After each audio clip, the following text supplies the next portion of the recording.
ustedes se han tomado la molestia de leer el programa de todo lo que implica este capítulo, se van a dar cuenta que es lo que estoy hablando. Porque en el programa yo he puesto función ventilatoria, control respiratorio, mecánica pulmonar, y todo eso está dentro de la función ventilatoria. Después he puesto difusión, después he puesto perfusión, después he puesto relación ventilación-perfusión, transporte de gases y oxigenación celular.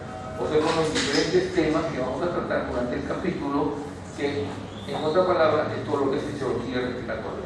¿Okay? Entonces, el objetivo decíamos que viene a ser la oxigenación celular.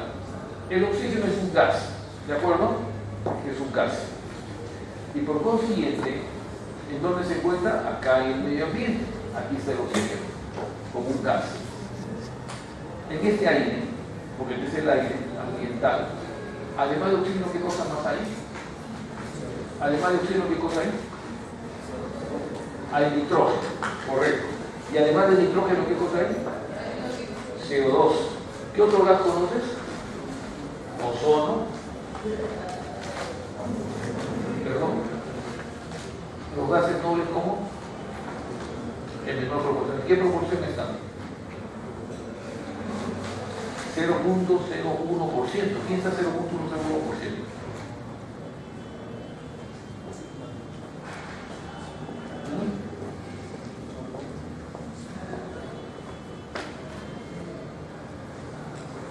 A ver, ayúdame. ¿En qué porcentaje está el oxígeno? Acá, en el aire. ¿Quién sabe? ¿Quién levanta la mano? ¿En qué porcentaje se encuentra el oxígeno en el aire? ¿Perdón? 21%. Ustedes ya tienen cuántos años viviendo en la Tierra y tienen que saber por lo menos en qué medio viven, ¿no? Acá en el aire existe 21% de oxígeno.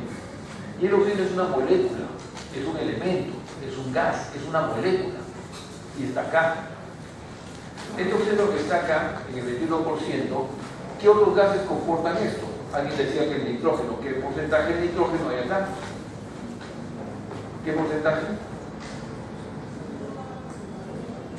78%, muy bien. Entonces tenemos 78% de nitrógeno. Y más 21% de oxígeno, ¿cuánto va? 99%, falta 1%. Ese 1%, ¿quiénes son? El resto de los gases. Y ahí está el ozono, está el neón, está el argón, está el helio, y también está el monóxido de carbono y está el dióxido de carbono. Y cuando hablamos de la respiración, estamos hablando de un intercambio de oxígeno y CO2. ¿De acuerdo? O sea, dióxido de carbono.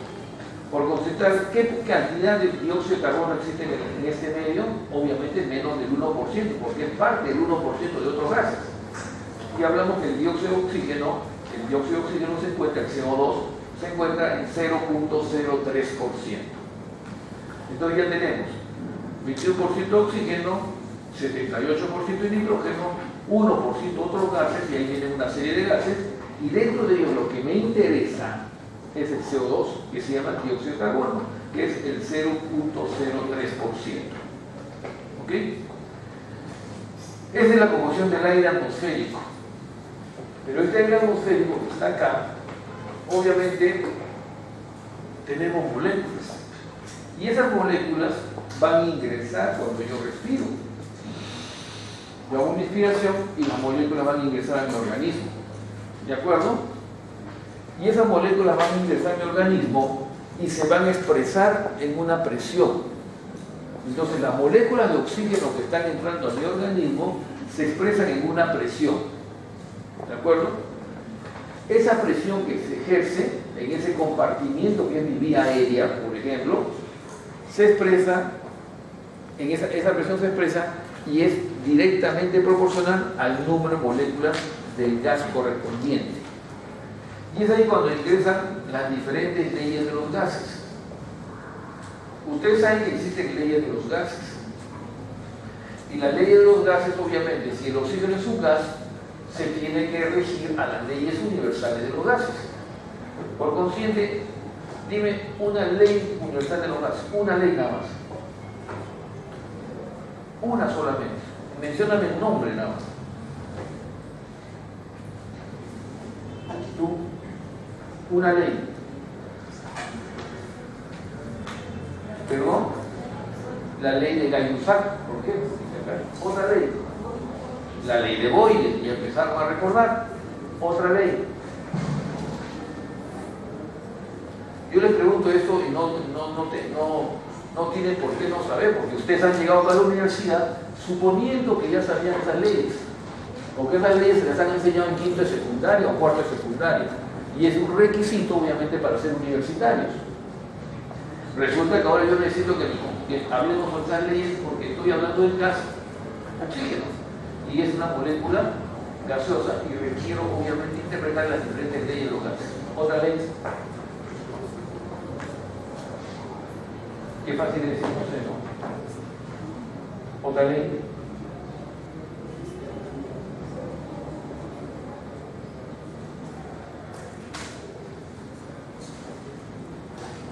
La ley de, la ley de Dalton, correcto. Otra ley.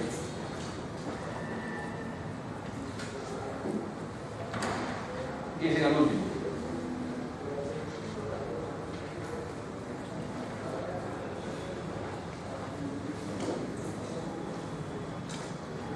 Existen varias leyes. La ley de Dalton, la ley de Boyle, la ley de Charles, la ley de Gay-Lussac, la ley de Fick, la ley de Graham, la ley de Henry. Hay una serie de leyes. Y esas leyes ustedes ya las han revisado, ya deben saber. Por consiguiente, ahora yo requiero que se aplique. Y para eso necesito que sepan las leyes. ¿Ok? El programa de Fisiología Respiratoria que está pegado ahí en las aulas de la semana pasada y decía que hoy día yo iba a hablar de las leyes. Así que lo mínimo que yo podría haber esperado es que ustedes vayan leyendo las leyes y vengan acá con algo de conocimiento. Yo siempre digo a mis alumnos lo siguiente, y se lo voy a decir, porque creo que no lo tienen claro. En la universidad ya no es igual que el colegio, en primer lugar. Segundo, hay un tema que voy a exponer en una clase un día de teoría, y en esa hora que se complete esa, por más que yo tome toda la hora completa o todo el tiempo completo, no crean que yo voy a poder dar todo el conocimiento que existe. Solamente aproximadamente cuando un profesor se sienta y habla una hora de una clase terminada, uno calcula que aproximadamente puedo dar un conocimiento de ¿qué porcentaje? 20 a 30%. O sea que yo me paro acá y hablo de un tema, un tópico determinado, en la mejor de los casos, 30% de ese tópico. Porque obviamente el tiempo no es mucho, ¿no? Es una hora, 30%. Pero con 30% ustedes tienen el conocimiento pleno. Obviamente no. Obviamente no. Por consiguiente, el resto del conocimiento, ¿dónde está? Está en ustedes mismos cuando toman la decisión de aprender más y leer su lectura. Implícitamente, yo les voy a preguntar, hemos hecho un acuerdo implícito entre el alumno y el docente, ha hecho un acuerdo implícito en la universidad, y solamente le preguntan lo que dice. O sea, lo que yo he hablado hoy día, por mi diapositiva, eso pregunto. Y ustedes creen que es todo el conocimiento. Y solamente estudian lo que me grabaron, lo que me filmaron, la diapositiva que les presté y lo que hablé. Y ustedes van a dar el examen de eso. Y pueden sacar 20. Pero están sacando 20 ¿de qué porcentaje? Del 30%. O sea, no van a ser buenos. Porque si solamente se dedican a responder lo que el profesor les dice, no van a ser buenos. Y si aún así desaprueban de ese 30%, imagínense. O sea que el mejor alumno que saca 20 no crea que sabe todo. Por consiguiente, para que ustedes sean buenos profesionales, porque me imagino que eso es lo que quieren, ¿no? Aunque se queden dormidos por ahí, ¿no? Me imagino lo que quieren ser buenos profesionales, tienen que leer más. Y si no hacen eso, sencillamente van a tener problemas cuando quieran desarrollarse como profesionales. Eso ocurre en todas las clases al 100% en toda la universidad. Así que no se engañen cuando solamente leen y estudian lo que un profesor dice y aprueban con una buena nota. No se engañen que saben mucho. En realidad serán buenos del 30%. El resto depende de su lectura. Acá ustedes tienen que leer, leer y leer. ¿Está claro? Y por consiguiente ya perdieron algún tiempo porque debemos venir leyendo acá. Entonces la clase teórica al final de cuentas se convierte como una herramienta de lectura, los que le va a permitir entender más fácilmente el tema. ¿Ustedes han leído a Siobase? ¿Han leído a Siobase? Sí, ahí está alimentada sentando la cabeza. O sea, ya alguien ha hablado del libro de Siobase, ¿no? Bueno, ¿cuánto han entendido de eso? Así es. ¿Qué tanto han entendido eso? Entonces, si no han entendido mucho, tienen que seguir leyendo. Y probablemente van a leer como 5, 7, 8 veces durante toda su carrera ese tema. ¿Han hecho fisiología renal? Todavía no creo, ¿no? Bueno, ahí le van a hacer ácido-base. Yo voy a hacer algo ácido-base. Cuando vayan a hacer clase y entren por laboratorio, van a hacer equilibrio ácido-base. Y así muchas cosas van a hacer. Entonces la lectura obviamente tiene que profundizarnos. ¿Ok? Mi recomendación es esa. Así que ya no voy a tocar más ese tema. Entonces sean conscientes de lo que está ocurriendo. Muy bien. Entonces hay muchas leyes. Y las leyes universales de los gases se rigen de acuerdo a determinados factores o determinados parámetros variables. ¿Cuántas variables manejan las leyes generales de los gases? ¿Quién se acuerda? ¿Recuerdan? Presión, volumen y temperatura. ¿De cómo se acuerdan? Correcto. Entonces, esa presión de los gases la dan el número de moléculas del gas en un compartimiento correspondiente a una temperatura correspondiente. Mi organismo tiene volúmenes, porque estoy hablando de capacidad pulmonar, volumen corriente, o sea, tengo volúmenes, un volumen pulmonar. Tus pulmones tienen un aire, tienen un volumen, por consiguiente el volumen de uno y el volumen de otro no son iguales, porque son diferentes tamaños. ¿De acuerdo? Por consiguiente la variable volumen existe. Y nosotros tenemos una temperatura. ¿Cuánto es nuestra temperatura corporal?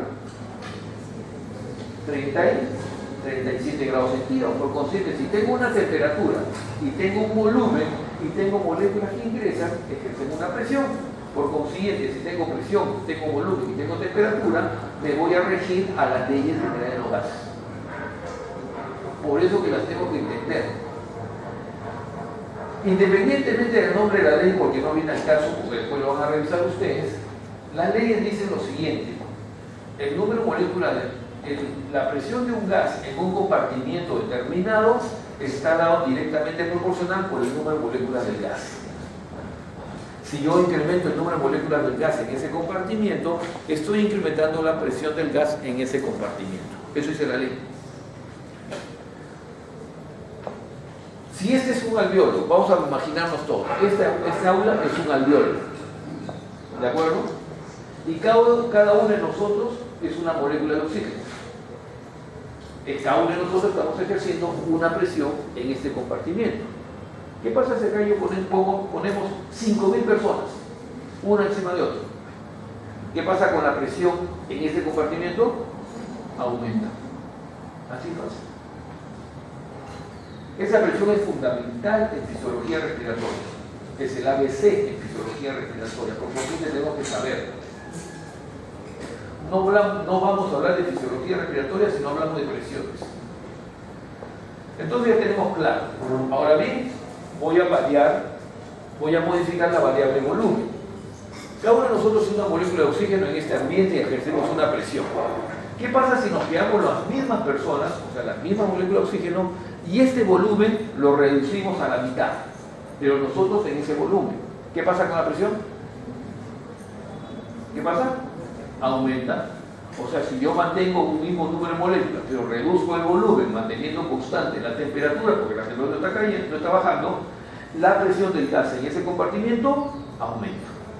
Y viceversa, ¿no? Si yo incremento el volumen, manteniendo igual el número de moléculas del gas del compartimiento a una temperatura constante, si yo aumento el volumen, la presión del gas disminuye. Correcto. Entonces ya estoy trabajando sobre el volumen y sobre la presión. La tercera variable que dije que era la temperatura. Correcto. ¿Qué pasa con la temperatura? A ver, si yo incremento, vamos a poner que estoy en un compartimiento, tengo un número de moléculas determinado del gas, a una temperatura, un volumen correspondiente. ¿Qué pasa si yo incremento la temperatura en ese compartimiento? El volumen sigue siendo el mismo, vamos a poner, pero incremento la temperatura, manteniendo constante el número de moléculas en ese compartimiento. ¿Qué pasa con la presión? Aumenta.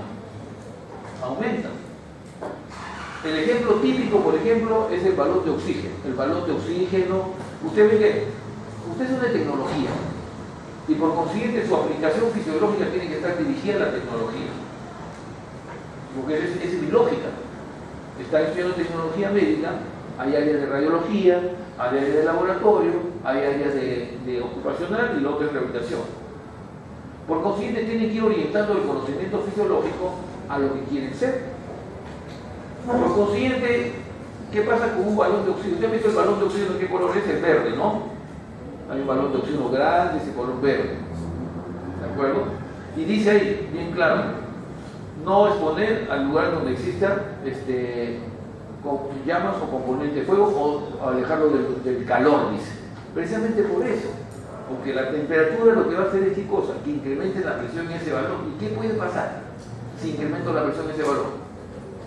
Explota. Por eso que se dice precaución, no lo acerque en lugares calientes. Si ustedes no saben eso, lo ponen al costado de una cocina y terminan calentándose y explotando eso, y accidentalmente murieron las personas. Ejemplo, el balón de gas. El balón de gas, ¿qué pasa cuando hay un incendio y hay un balón de gas adentro? ¿Qué pasa con eso? Explota. ¿Y qué hace el bombero para que no explote? Le pone una válvula y hace que el gas salga. Y se da la llama. Y el gas salga, o sea, fuga la presión para que baje la presión en el balón y no explote. Esa es la fisiología. O sea, son leyes universales, por consiguiente se van a conformar igual. ¿De acuerdo? Entonces, el incremento de la temperatura lo que puede hacer es de que si yo incremento la temperatura manteniendo el mismo número de moléculas del gas, la presión del gas se incrementa si es que no varió el volumen. Pero si varió el volumen, ahí sí disminuye. ¿Correcto? Viceversa. Hay un ejemplo, hay un experimento bien sencillo. Agarran al expediente, ustedes lo pueden hacer en su domicilio. Compran un Pirex, saben lo que todo es un Pirex. Compran un Pirex de triángulo, por ejemplo, de un cono. Le ponen un globo, lo amarran, el globo, obviamente es inflado, lo amarran, y ponen el Pirex en la hornilla de su cocina y prenden la cocina. El vidrio va a resistir obviamente al calor porque es un Pirex. ¿Qué va a ocurrir con ese globo? Yo prendo la hornilla, ¿qué ocurre con el globo? Apliquen la ley, ya la acabo de decir. La acabo de decir. ¿Qué ocurre con el globo? Eso que acabo de decir ya lo puedo poner como pregunta de examen, porque ya dije la ley. Ahora lo que estoy haciendo es interpretación de la ley. Ustedes tienen que olvidarse, conmigo por lo menos se van a tener que olvidar de las preguntas de memoria. Conmigo es interpretación al 100%, entender. Prefiero demorarme 1 hora en un tema, pero lo entienden bien. ¿Qué pasa con el globo? Revienta, dice, para que reviente, ¿qué le pasa? ¿Bien? ¿Y qué pasa con el globo? ¿Qué pasa con el globo? ¿Qué pasa con el globo? Explota. Se infla, ¿no? No se infla, bueno, aumenta el tamaño. O sea, ¿qué va a ocurrir? Ustedes ponen el Pirex, ponen el frente y ese globito que está todo caído va a empezar a hincharse. y van a tener un globo así y el pires. ¿He metido moléculas de oxígeno? No. ¿La presión cómo está? ¿Cómo? ¿Cómo está? Sin miedo. No varía sin miedo. Es preferible que se equivoquen acá a que se equivoquen con los pacientes.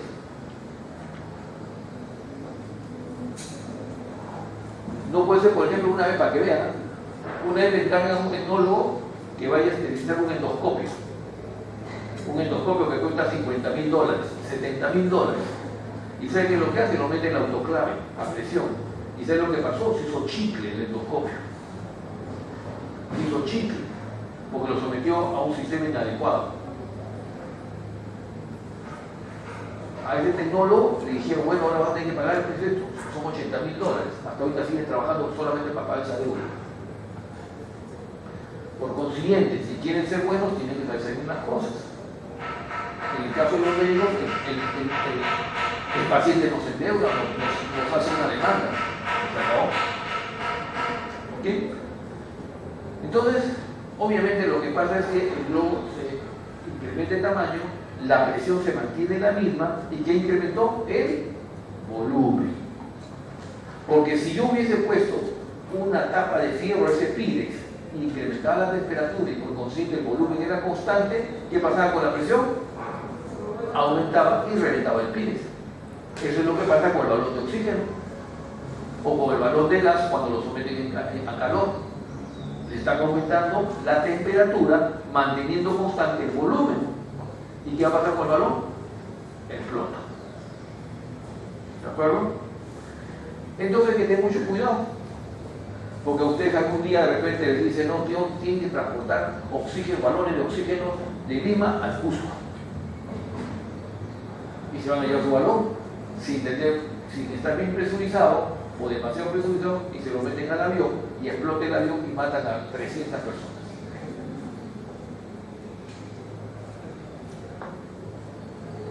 Porque no saben. ¿Se dan cuenta? Así que por favor, tienen que entender las cosas. Entonces, estas moléculas de oxígeno, son gases y por consiguiente hay que entender sus leyes. Esa ley que he hablado es la ley de Boyle, ¿de acuerdo? Que es la ley de la universal que es presión, volumen y temperatura. Por consiguiente, cuando ingresan las moléculas de oxígeno, se expresan en una presión en mi vía aérea. Bien, esa presión se llama, en primer lugar, el oxígeno va a ingresar a una fracción, lo que le llamamos la fracción inspirada. ¿Qué cosa es la fracción inspirada? La fracción inspirada es una representación o expresión del porcentaje del gas en el aire inspirado. Si mi porcentaje del gas en el aire inspirado es 21%, como es el oxígeno en el aire ambiental, mi fracción inspirada va a ser 0.21 y eso se llama fracción inspirada.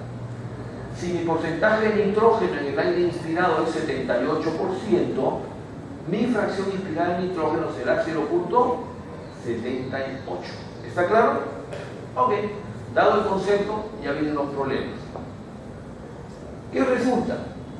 Que nosotros, como yo personalmente, como yo soy neumólogo, como médico, yo paro cambiando a cada rato a mis pacientes el porcentaje de oxígeno en el aire inspirado, lo paro cambiando. Porque le pongo una cánula binasal, le pongo una máscara con el cebollo, le indico oxigenoterapia. ¿De acuerdo? Entonces ustedes van a ser tecnólogos y resulta que eso se les ocurre justo trabajar en los tecnólogos de radiología, les ofertan un trabajo para que maneje el tomógrafo. ¿Se acabó? Y lo saben manejar muy bien. Pero los pacientes que vienen con su oxígeno, y si no se da oxígeno, ya, lo meto nomás. Mi temperatura está fría, no sé, hay variables. Le quito el oxígeno para que pueda estar ya tomado por oxígeno. Total, ese tema es médico, no es así. Ustedes tienen que conocer todo.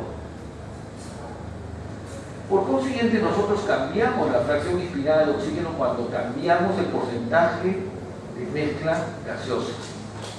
¿Qué pasa si yo me pongo un balón de oxígeno a respirar un balón de oxígeno puro al 100%? O sea, mi balón de oxígeno me pongo a respirar directamente en mi vía aérea oxígeno puro. ¿Cuánto es mi fracción inspirada en ese momento? ¿Cómo hace 10%? O sea, estoy hablando por gusto. ¿Ah? 0,21, también estoy hablando por gusto. ¿Cuánto es? 1. ¿Cómo me pueden contestar? Acabo de decirlo, lo pregunto y me contestan mal. 1.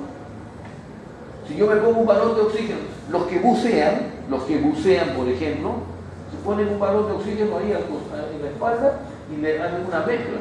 Y les voy a ponerle, por ejemplo, 70% de oxígeno y 30% de nitrógeno y me voy a bucear. ¿Cuánto es mi fracción inspirada? De oxígeno 0.7. Así es. Esa es la fracción inspirada. La fracción inspirada la podemos modificar. ¿De acuerdo? La podemos modificar. ¿Dependiendo de qué? De cómo varío yo el aporte de oxígeno en el aire inspirado. Fisiológicamente es 0.21 porque el aire ambiental tiene 21% de oxígeno. Muy bien. Resulta que estas moléculas de oxígeno entonces son influenciadas por la fracción inspirada. O sea, en otra palabra, la presión inspirada de oxígeno es influenciada por la fracción inspirada. La presión inspirada es influenciada por la fracción inspirada. Porque si yo incremento la fracción inspirada de oxígeno, ¿qué estoy incrementando? Moléculas de oxígeno. Y por consiguiente, al incrementar la molécula de oxígeno, ¿qué incremento? La presión de oxígeno en el compartimiento. ¿Está claro? ¿Está claro? ¿Está claro? ¿Cómo que no está claro?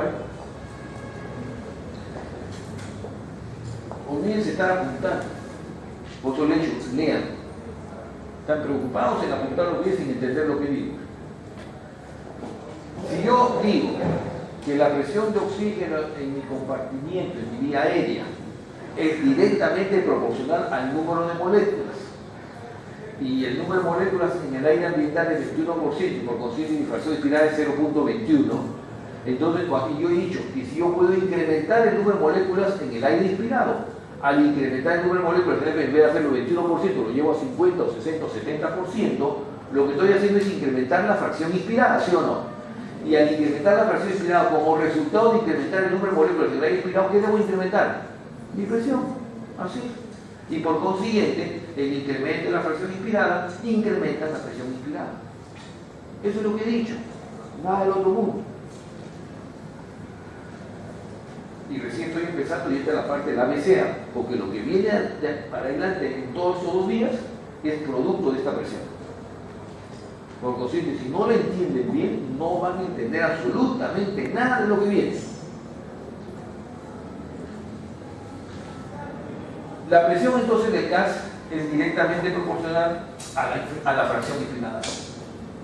Yo incremento la fracción inspirada, esto incremento la presión del gas. Yo disminuyo la fracción inspirada y disminuyo la presión inspirada del gas. ¿Correcto? Pero esta presión no solamente es influenciada por la fracción inspirada, también es influenciada por la temperatura.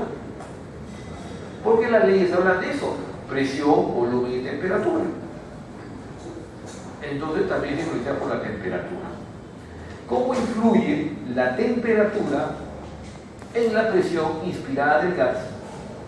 ¿Cómo influye la temperatura corporal en la fracción inspirada del gas? Veamos. En primer lugar,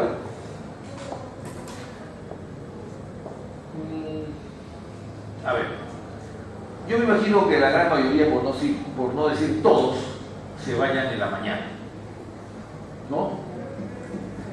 Algunos se miran con sorpresa. Bueno, yo me imagino que todos se bañan en la mañana, ¿de acuerdo? Parte de higiene y cultura, ¿ya? Correcto. Se bañan en la mañana y generalmente en época de invierno que ponen temperatura, aumenta la temperatura con su termo, etc. Lo que tiene terma, buena hora y todas esas cosas, y aumenta su temperatura, ¿no? ¿Y qué pasa con las lunas, el espejo y las lunas y las paredes? ¿Qué pasa? Se opacan. ¿De qué? Vapor de agua. Muy bien. Entonces estoy aplicando los conceptos más sencillos domiciliarios para que entendamos el tema. Entonces esas son, en otra palabra, es agua. ¿Y qué cosa es el agua? ¿Cuál es la fórmula del agua? H2O. ¿Qué significa? 2 moléculas de hidrógeno más una molécula de oxígeno. Por consiguiente, si yo tengo una temperatura, a esa temperatura voy a generar lo que se llama presión de vapor de agua. ¿De acuerdo? Yo incremento la temperatura y la presión de vapor de agua aumenta. Yo bajo la temperatura y la presión de vapor de agua baja. Por eso ustedes entran a la refrigeradora y ya todo está congelado. Ya no hay vapor de agua. ¿De acuerdo? Entonces la presión de vapor de agua hace relación obviamente a la temperatura. Mis 37 grados centígrados generan una presión de vapor de agua, que es 47 milímetros de mercurio. Mi presión de vapor de agua a 37 grados centígrados, que es mi temperatura corporal, yo genero una presión de vapor de agua de 47 milímetros de mercurio. Entonces, cuando las moléculas de gas, oxígeno, ingresan a la vía respiratoria, al sistema respiratorio, que es un volumen y que está sometido a una temperatura de 37 grados centígrados, y esta temperatura genera vapor de agua, o sea, genera una presión que es del vapor de agua, ¿qué pasa con las moléculas libres de oxígeno en mi vía aérea? ¿Qué pasa? ¿Aumentan? ¿Se mantienen igual o disminuyen?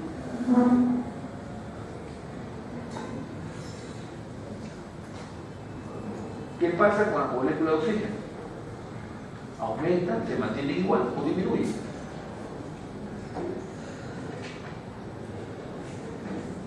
No estoy haciendo una pregunta muy difícil, ¿eh? ¿Qué pasa? Estas moléculas están libres, ingresan y están creciendo una presión, pero estas moléculas cuando ingresan forman presión de vapor de agua, porque yo tengo una temperatura de 37 y por consiguiente inmediatamente ligo algunas moléculas de oxígeno a 2 moléculas de hidrógeno y formo una molécula de agua, que se traduce en significante y esto es húmedo. Ustedes no tienen la vía aérea seca, ¿no? La tienen húmeda, porque hay varios factores. Entonces pregunto, en ese momento, ¿qué pasa con estas moléculas libres de oxígeno? ¿Aumentan, disminuyen o se mantienen igual? Disminuyen, porque estoy ligándolas, una de ellas a 2 moléculas de hidrógeno y por consiguiente disminuyen las moléculas libres y ellas eran las responsables de la presión. Por consiguiente, ¿qué pasa con la presión? Cae. En otras palabras, el incremento de la temperatura corporal lo que debe hacer es incrementar la presión de vapor de agua y por consiguiente me va a disminuir la presión de oxígeno libre. ¿Está claro? Entonces, la fracción, la temperatura y la presión de vapor de agua le resta a las moléculas libres de oxígeno. Les resta. ¿Sí? O sea, va en contra. Es inversamente proporcional. Eso es lo que estoy diciendo. A mayor presión de vapor de agua, menor presión liberada. Es inversamente proporcional. Sigo. Y resulta que no son las únicas variables que van a influenciar sobre la presión inspirada. Estoy hablando ya de la fracción inspirada y de la presión de vapor de agua, influyen sobre la presión del gas en la vía aérea. Y la tercera variable que influye es la presión barométrica. La presión barométrica. Entonces acá viene la pregunta a su compañero para despertar. ¿Qué cosa es presión barométrica? Es la presión que ejerce la atmósfera sobre el cuerpo. Es la presión que ejerce la atmósfera sobre un cuerpo. No está mal. ¿Y cuánto es esa presión? 77 milímetros de mercurio. Ahí ya está mal ya. No puede ser 77 milímetros de mercurio. ¿Cuánto es? Tampoco saben. Dice, o sea, también se dice que ustedes no saben nada. ¿Quién sabe cuánto es la presión barométrica normalmente? ¿Quién la sabe? 120. ¿Cuánto es una atmósfera? 720. ¿700 cuánto? 720. 720, está más cerca ya. 760, no sé si saben. Lo que pasa es que no se acuerdan, ¿no? 60. Tú dijiste, al estar reclamando, tú dijo 777, tú dijiste 77. ¿No?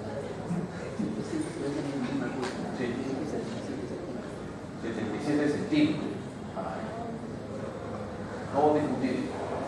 Cada uno mantiene su verdad. ¿Ok? Entonces tenemos 760 milímetros de mercurio. Como su compañero dice, 77 centímetros de mercurio. ¿Ok? Pero las unidades universales las manejamos en milímetros de mercurio o las manejamos en atmósferas. Entonces, una atmósfera es igual a 760 milímetros de mercurio. ¿Y de dónde salen los 760 milímetros de mercurio? ¿Por qué lo dice? ¿Cuál es la explicación de los 760 milímetros de mercurio?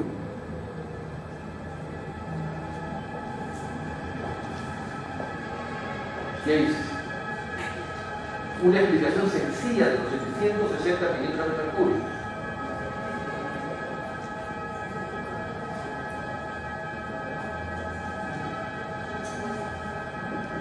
Ya me están preocupando.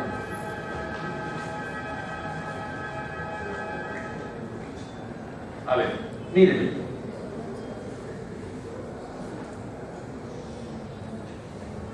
Miren. La presión barométrica en realidad viene a ser la sumatoria o el peso que ejercen todas las moléculas del gas de la atmósfera. Por eso se llama una atmósfera. O sea, sobre mí, sobre cada uno de ustedes, existe una columna de gases hasta la atmósfera. Esa columna de todos esos gases ejercen un peso sobre mí que se llama presión barométrica, que es producto del peso que tienen las diferentes moléculas sobre mí. ¿Y qué moléculas hay sobre mí? 71% de estas moléculas corresponden aquí a oxígeno, 78% aquí a nitrógeno, y el otro 1% se divide entre todos los otros gases. Todas esas moléculas suman un peso, y ese peso se llama presión barométrica. ¿De acuerdo? Que en el caso de una atmósfera equivale a 760 milímetros. O sea, en otras palabras, dice la ley, dice así, la sumatoria de las presiones parciales de los gases de una mezcla da la sumatoria total. Si yo tengo un compartimiento y pongo oxígeno, pongo nitrógeno y otros gases a diferentes concentraciones o a diferentes números de moléculas, cada uno de ellos va a ejercer una presión, y la presión total es el resultado de las sumatorias parciales, de la sumatoria de las presiones parciales de los diferentes gases en la mezcla. ¿De acuerdo? Entonces, la presión barométrica es eso, es la sumatoria. Entonces, ¿qué ocurre?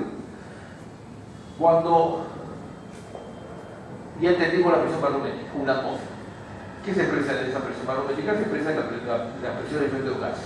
Cuando ustedes van a la altura, ¿qué sucede? Van a Ticlo, Cerro de Pasco, no sé dónde, van a Huancayo, Cusco, Puno, no sé. Van a Ticlo, ¿qué sucede? ¿Qué pasa con la presión barométrica?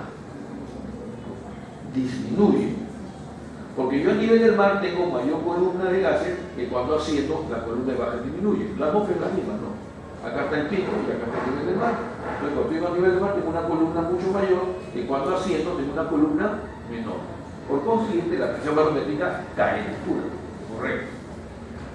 Entonces, cuando yo asciendo, la presión barométrica cae. Y al caer la presión barométrica, ¿quién cae?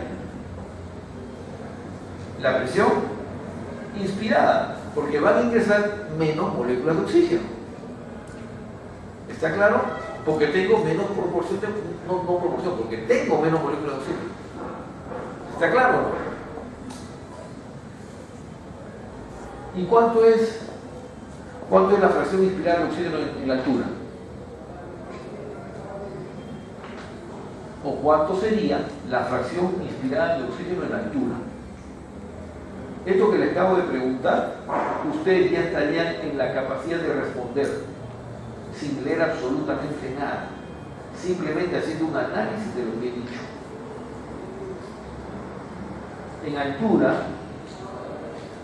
altura, ¿cuánto es la fracción inspirada de oxígeno? En Cerro de Pasco en comparación a Lima.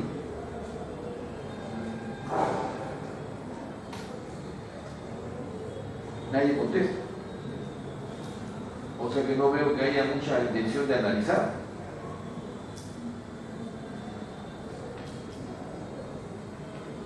O es muy difícil la pregunta. No creo que sea difícil, ¿eh? Ese es el problema, porque están acostumbrados a contestar solamente lo que le dicen en una diapositiva.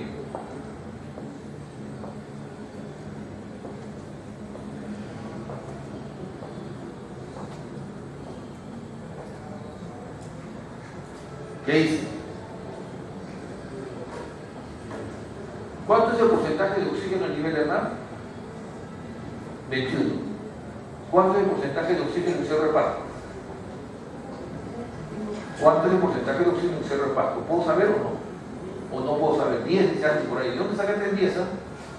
Porque crees. Porque no creo que lo haya leído. ¿Cuánto es el porcentaje de oxígeno en cerro de Pasco? ¿Cuánto es el porcentaje de oxígeno en el aire ambiental en Cerro del Pasco? ¿Perdón? 21 dice. ¿Correcto? No, dice. ¿Por qué? ¿Ah? Dice que no, porque disminuye la presión. Hablen, chicos, hablen. Porque la única manera de aprender es esa. Si ustedes se guardan lo que piensan dentro de sí mismos, por más que estén equivocados, no van a aprender. Y si están equivocados, van a corregir rápidamente. ¿Cuánto es el porcentaje? De acuerdo a lo que yo he dicho, de acuerdo a lo que he dicho, ya lo podrían contestar. El tema es que tienen que interpretar y analizar lo que he dicho. Y me estoy tapando el paso, mira, casi ya me voy a venir ahora en lo mismo. ¿Cuánto es el porcentaje de oxígeno en el aire ambiental en la altura del Cerro de Pasco? ¿Cuánto es? 21. O sea, en otra palabra, la proporción sigue siendo la misma, y eso es cierto. Porque lo que estoy diciendo es esto. Yo tengo una columna de oxígeno, una columna de gases encima mío de acá hasta la atmósfera. Esa columna es 21% oxígeno, 78% de nitrógeno y 1% otro gas. Yo me voy a Cerro de Pasco, ascendí, me voy a la punta del Everest, que es 8.000 metros sobre el nivel del mar, ascendí, y sobre mí voy a tener una columna de atmósfera.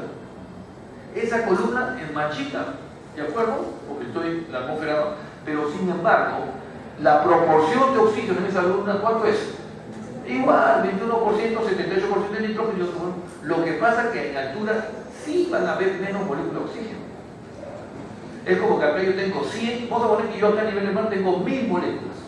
De las 1000 moléculas, 210 son oxígeno, 780 son nitrógeno, y el 1 y 10 son de otro gas. Yo me voy a Ticlo, ya no tengo una columna de 1000 moléculas, sino ahora voy a tener una columna de 100 moléculas. En esas 100 moléculas, 21 de ellas, o sea, 21% es oxígeno, 78% es nitrógeno. Pero ¿quién tiene más moléculas? El nivel del mar. O sea, cuanto más atmósfera tenga, mayor moléculas, manteniendo la misma proporción, porque la proporción es igual, no varía. Y la fracción inspirada, ¿qué cosa es? Expresión de la proporción de oxígeno. Por consiguiente, ¿cuánto es la fracción inspirada en Ticlo y cuánto es la fracción inspirada a nivel del mar? 0.21. Por consiguiente, la fracción inspirada no varía. La fracción inspirada no varía en altura y por consiguiente no influye significativamente como tal a la presión inspirada. Pero quien sí varía es la presión barométrica, y la presión barométrica sí influye hacia la presión inspirada. ¿Está claro? ¿Está claro? Muy bien. Entonces nosotros vamos a tener presión barométrica, presión inspirada de oxígeno, presión de vapor de agua y fracción inspirada. Entonces, recapitulando, resumiendo, yo he dicho que la presión inspirada de oxígeno no viene a ser otra cosa más, está influenciada por 3 variables: presión barométrica, presión de vapor de agua y fracción inspirada de oxígeno. La presión barométrica es una variable en relación a la altitud. La presión de vapor de agua es una variable en relación a la temperatura. Y la fracción inspirada es una variable en relación al porcentaje de oxígeno en el aire inspirado. Eso he dicho. ¿De acuerdo? Y he dicho también que esta presión inspirada es directamente proporcional a la fracción inspirada. He dicho que esta presión inspirada es directamente proporcional a la presión barométrica. Y también he dicho que la presión inspirada es inversamente proporcional a la presión de vapor de agua. No tienen que memorizar.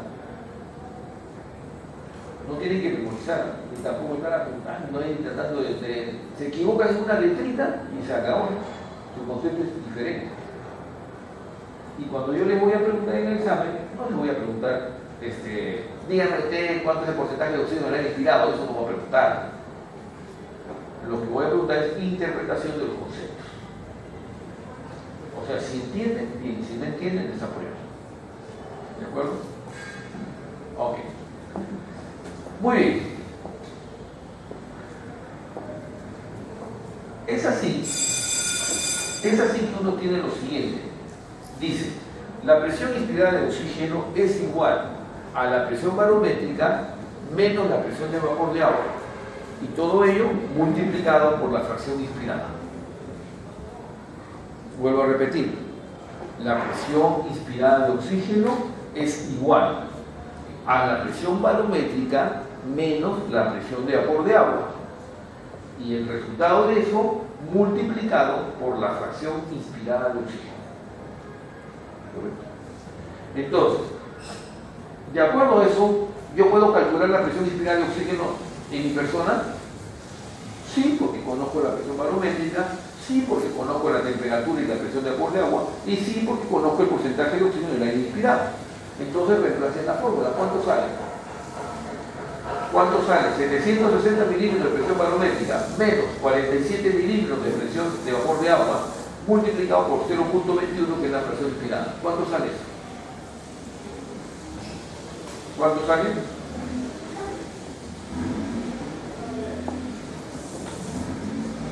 ¿Quién se tomó la poner que multiplicar?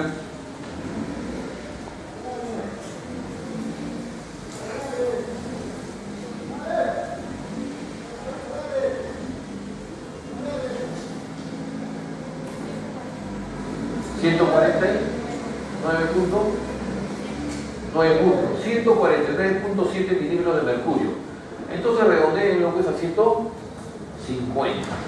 Entonces, en otra palabra, la presión inspirada de oxígeno en mi vía aérea es de 150 milímetros de mercurio si es que yo estoy respirando aire ambiental a una temperatura corporal de 37 grados centígrados y estando a nivel del mar. ¿Está claro? ¿Está claro? Entonces vuelvo a repetir. Yo tengo una presión inspirada de oxígeno de 150 milímetros de mercurio si es que me encuentro respirando aire ambiental a nivel del mar y a una temperatura corporal de 37 grados centígrados. Porque si yo hago una variable y cambio una de esas variables, automáticamente voy a cambiar la presión inspirada de oxígeno. Y yo les dije, fisiología respiratoria, fundamentalmente hay que entender esta presión porque de ahí depende todo lo que viene para adelante. ¿Ok? Muy bien. Entonces, cuando yo voy a la altura, por ejemplo, voy al Everest, ¿ustedes saben cuál es la presión barométrica del Everest? Bueno, nadie tiene por qué saber, pues, ¿no? Y usted no tiene por qué saber la presión barométrica en Cerro de Pasco, la presión barométrica en Huancavelica, en Cusco, en Puno. Pero si ustedes se van a trabajar a Puno, porque les pueden llegar cuando muchos médicos y personas trabajan en Puno, llegan a Puno, se van a tener que averiguar cuál es la presión barométrica de Puno para poder trabajar. Entonces entran en internet y encuentran la presión barométrica, y ese es un dato estándar. Entonces lo van a encontrar y le va a salir tanto, y van a tener que calcular en base a esa presión barométrica todas sus variables. ¿De acuerdo? Ok. Entonces ya sabemos. Y cuando cambiamos el aporte de oxígeno en el aire inspirado, también cambiamos la presión inspirada. O sea, en otra palabra, si yo mi fracción inspirada de oxígeno la paso de 0.21 a 100%, así a 1, imagínense cuánto sube mi presión inspirada. ¿Cuánto sube? ¿Qué pasa si yo me pongo a respirar oxígeno puro? Aire con oxígeno puro al 100%, o sea, todas las moléculas son oxígeno. ¿Cuánto es mi, respirando aquí a nivel del mar, cuánto se convierte en mi presión inspirada? ¿Aumenta qué? Aumenta 5 veces. ¿Es correcto eso o no? ¿Ven? ¿Perdón? 4 puntos y algo dice aumenta. ¿Cuánto, o sea, ¿cuánto era lo normal? No me estás entendiendo. Si yo, vuelvo a hacer la pregunta, apúntenla si quieren para que no me confundan. Si yo respiro oxígeno puro a nivel del mar, a mis 37 grados centígrados, ¿a cuánto incremento mi presión inspirada de oxígeno? ¿Quién me contesta? ¿Perdón? Hasta 713 milímetros de mercurio. Ahí está, ¿cómo entendió? Si uno de ustedes entiende, significa que todos entienden. Si no, no están acá. Yo le digo esto, ¿por qué? Porque con que uno o dos contesten lo correcto, significa que el resto de la pila de arreglos se ponen en el mismo empeño. ¿Ok? Eso es lo que ocurre. Entonces, incremento mi presión, y eso es significativo. De 150 a ¿cuánto? A 713. Imagínense cuánto se incrementado. Significativo. Eso ocurre cuando el paciente está en insuficiencia respiratoria y no le pone gran cantidad de oxígeno. ¿Ok? Y eso lo hago yo cuando veo a mi paciente. Muy bien. Ahora, esas moléculas de oxígeno siguen bajando por la vía aérea. Siguen bajando. Y van a llegar al alveolo. Van a llegar al alveolo. Ustedes ya llevaron anatomía, ¿no? ¿Han llevado anatomía? Sí. Y me imagino que todos ya probaron anatomía. ¿No? Sí, correcto. Por consiguiente ya deben saber bien su anatomía.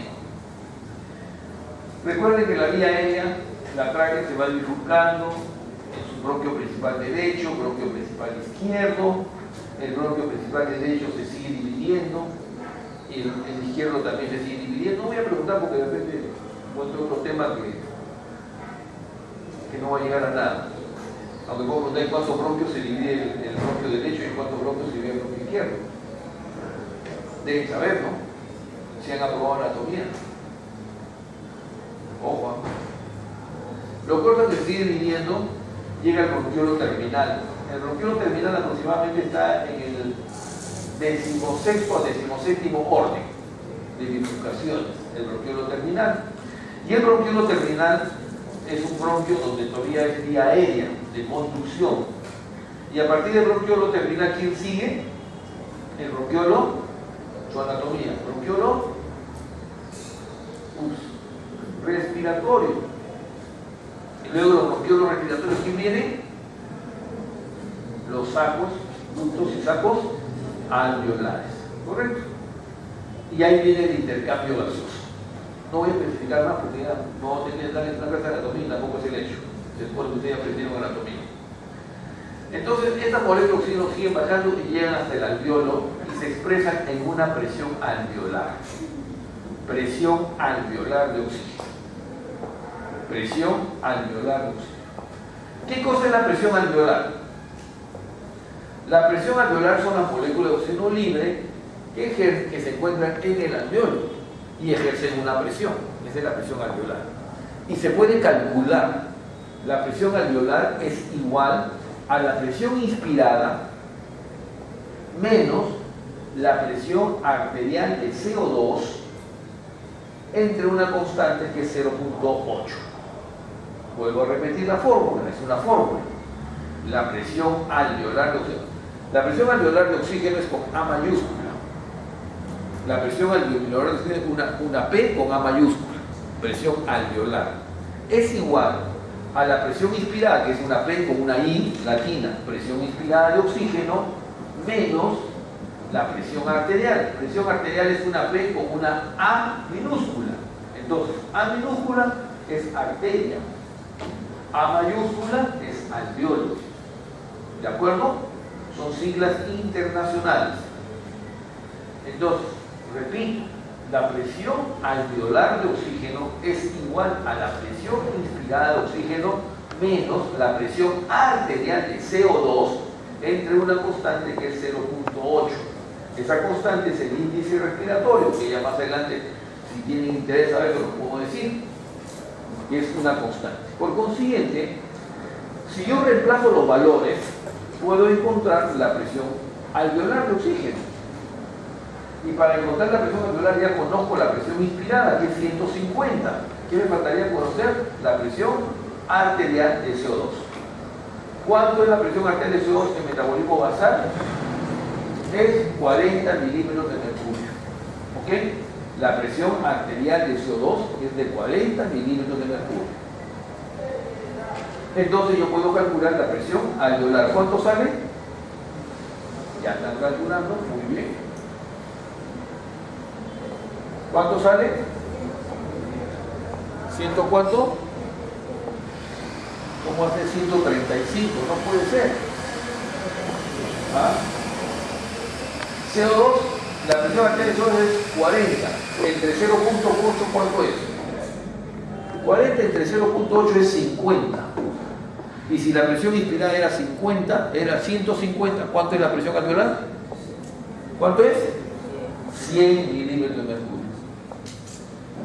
La presión alveolar de oxígeno es 100 milímetros de mercurio. Porque la presión inspirada era 150, la presión arterial de CO2 es 40 y la constante es 0.8. Y he dicho, 150 de presión inspirada menos el 40 entre 0.8. ¿Cuánto es 40 entre 0.8? Es 50. 150 menos 50, 100. Entonces la presión alveolar de oxígeno es 100 milímetros de mercurio. Muy bien. Recuerden que el alveolo, esa unidad funcional anatómica, el alveolo, está perfundido por un capilar. Ese capilar va a llegar sangre. ¿Cómo llega la sangre? La sangre venosa, de la vena cava superior, trayendo sangre venosa del consumo de oxígeno de todas las células de la parte superior, la vena cava inferior, y todo llega a la aurícula derecha, sangre venosa. Esa sangre entra al ventrículo derecho y sale por la arteria pulmonar, llevando sangre venosa, sangre con poca cantidad o menos cantidad de oxígeno. Esa sangre venosa va llevando moléculas de oxígeno libre en sangre.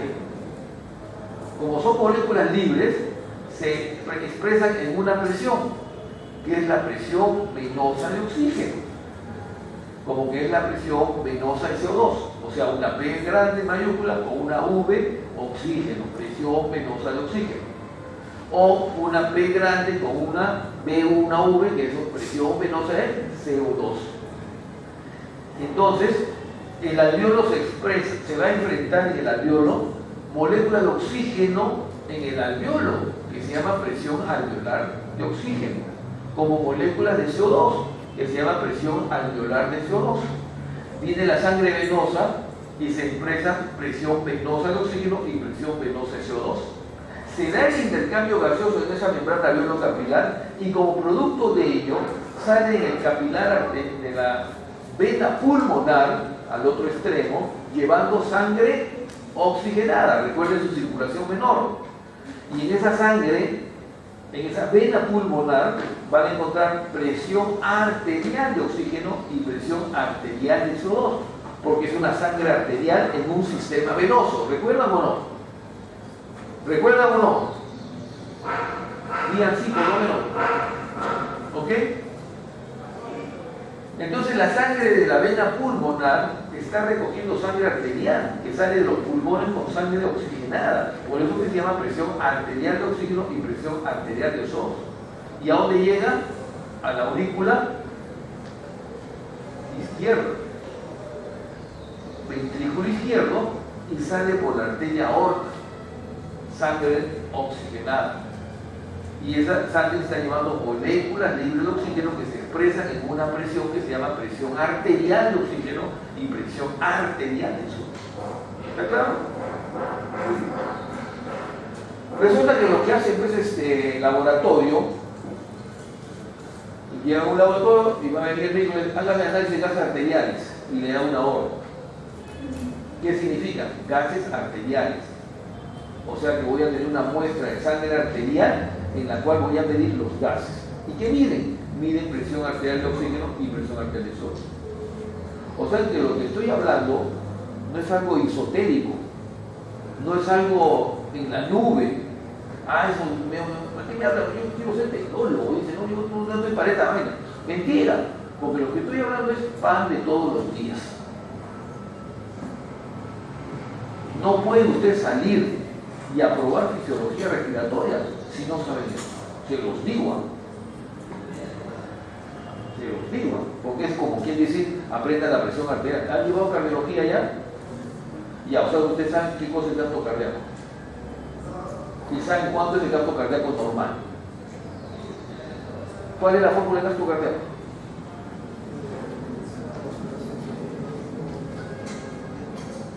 Miren lo que me está diciendo, ¿no? Resistencia vascular sistémica. ¿Eso es correcto? No es correcto. Yo voy a hablar con el doctor Salinas y voy a decir cómo es posible de que han pasado cardiología y no tengan claro. Gasto cardíaco es ABC de fisiología cardíaca.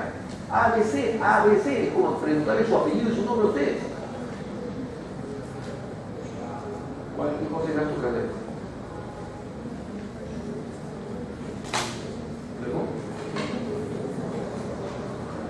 Volumen de eyección por frecuencia cardíaca. ¿Y qué es débito cardíaco?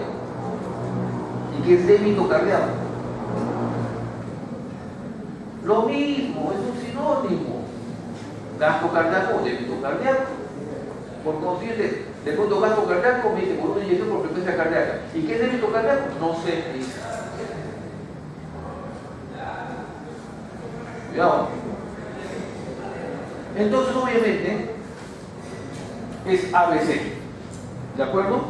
Entonces ya estamos entendiendo. En esa unidad alveolo capilar, ustedes van a tener presión venosa de oxígeno, presión venosa de CO2, presión alveolar de oxígeno, presión alveolar de CO2 y presión arterial de oxígeno y presión arterial de CO2.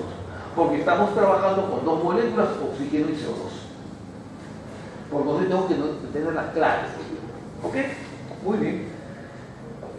Y para seguir complicando. Así como existe una presión alveolar, existe también una presión arterial de oxígeno que hablamos. Hasta ahorita hemos decidido, hemos encontrado y hallado que la presión alveolar de oxígeno es de ¿cuánto? 100 milímetros de mercurio. Siempre y cuando esté respirando aire ambiental, esté a una temperatura corporal de 37 grados centígrados y esté respirando a nivel del mar. Okay.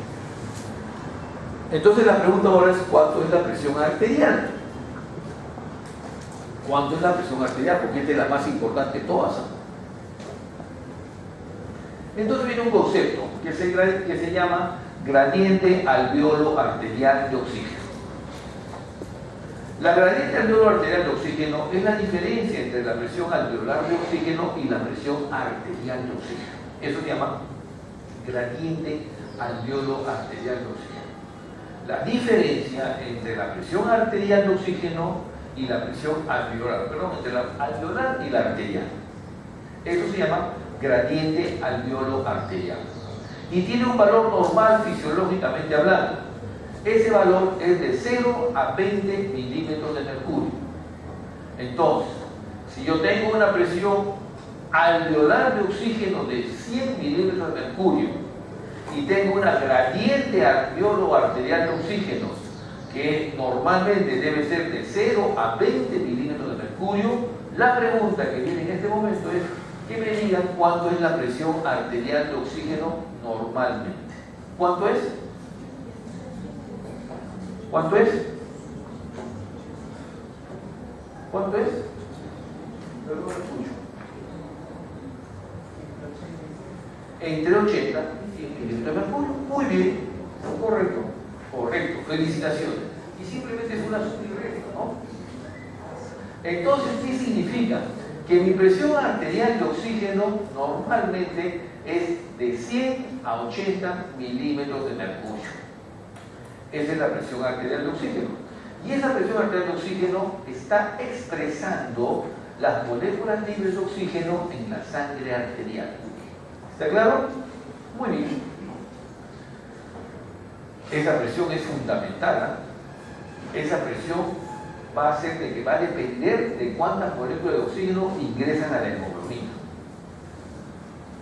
Entonces, cuando nosotros hablamos de esta presión arterial de oxígeno, ¿cómo la calculamos? Con un examen que se llama análisis de gases arteriales. Que los que van a hacer laboratorio tengan la plena seguridad que si les toca hacer guardia, van a tener toda la vida haciendo sus análisis. ¿Ok? Eso es normal.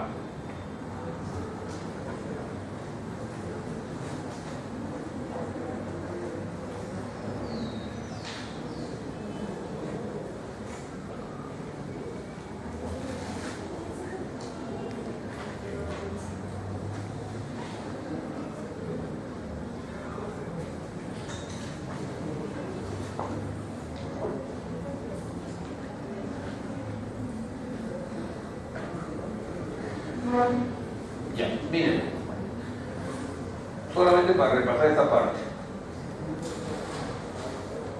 Ahí está lo que hemos visto. ¿Alguien tiene un puntero? Ahí falta prender otro. Entonces, la presión arterial de oxígeno viene a ser obviamente, ¿no? La presión arterial de oxígeno viene a ser esas moléculas libres en la sangre arterial, que están influenciadas por la presión inspirada, ¿no? Porque si yo incremento la presión inspirada, incremento la presión alveolar. Y la presión alveolar es directamente proporcional a la presión arterial. La presión alveolar es directamente proporcional a la presión arterial. ¿Se acabó, señor Gabriel?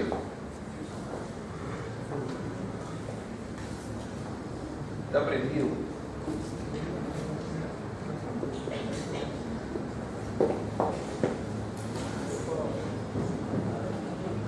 Bien, entonces tenemos eso. Ahora, mientras responde la positiva.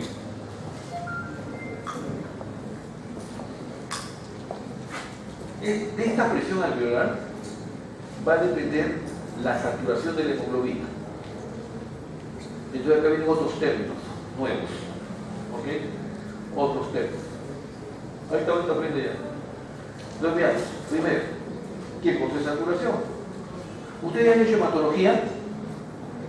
¿Ya han hecho sangre? O sea, fisiología de la sangre, ¿ya hicieron? Sí. Entonces me ha permitido obviamente explorar un poco ese conocimiento. Entonces veamos. Ustedes conocen a la hemoglobina, ¿sí o no?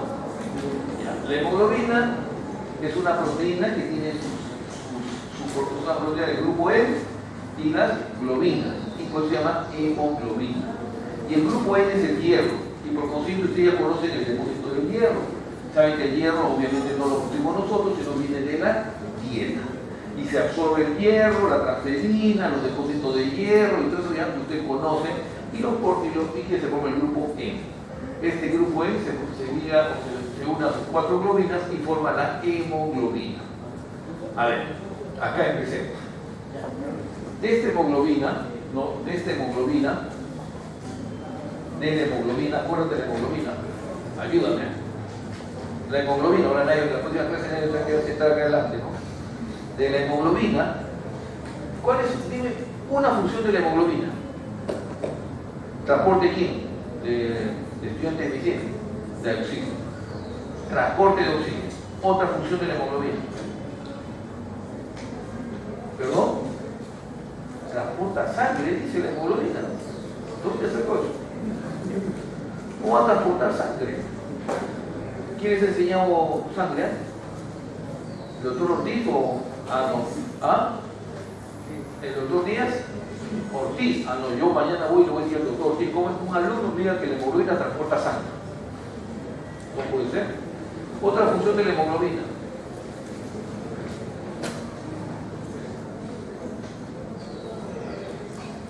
Una función de la hemoglobina. ¿Perdón? Transporte de nutrientes.